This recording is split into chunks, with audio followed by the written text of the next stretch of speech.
What do you think your mother would have thought of Meghan? Oh, they'd be thick as thieves, without question.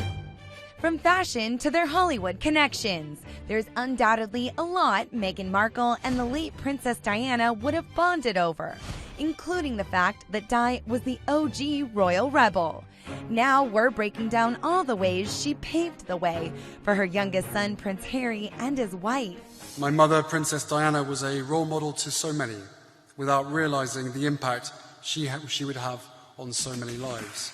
For starters, Diana was the first royal bride to have a job before her 1981 wedding to Prince Charles. He sat me down and he said, "Will you marry me?" I thought the whole thing was hysterical, getting married. It was so grown up. And here was Diana, a kindergarten teacher. I mean, the whole thing was ridiculous. And we all know Meghan was a working gal before tying the knot with Prince Harry. From her days on Deal or No Deal to starring in Suits, Meghan has quite the Hollywood resume. I'm Rachel Zane. I'll be giving you your orientation. Take notes, I'm not going to repeat myself.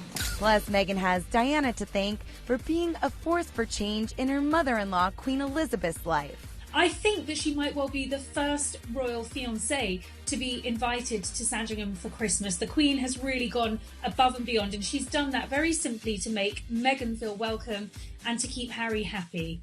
According to one report, the late princess is responsible for schooling the palace on the importance of allowing royal wives to keep strong relationships with their families and old friends. This is probably the reason you've seen Meghan's mom, Doria Ragland, so involved with Meghan and Harry's wedding and now their newborn son, Archie. Which brings us to Diana's non-traditional parenting style. She made the decision that no matter what, despite all of the difficulties of growing up in that limelight and on that stage, she was going to ensure that both of us had as normal life as possible.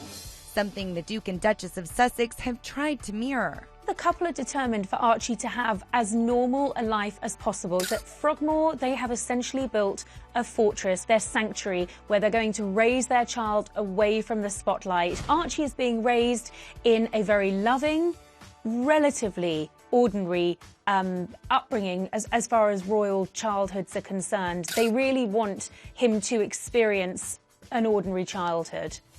Plus, unlike Diana's marriage and a lot of the ones before her, she's encouraged her boys to marry for love. And it seems they've both followed suit. What do you think, how your mother would feel about this family? I hope she's looking down, you know, with tears in her eyes, being incredibly proud of what we've, you know, established, I suppose. I think everything about Harry's thoughtfulness and the inclusion of that, and obviously not being able to meet his mom, it's so important to me to know that she's a part of this with us.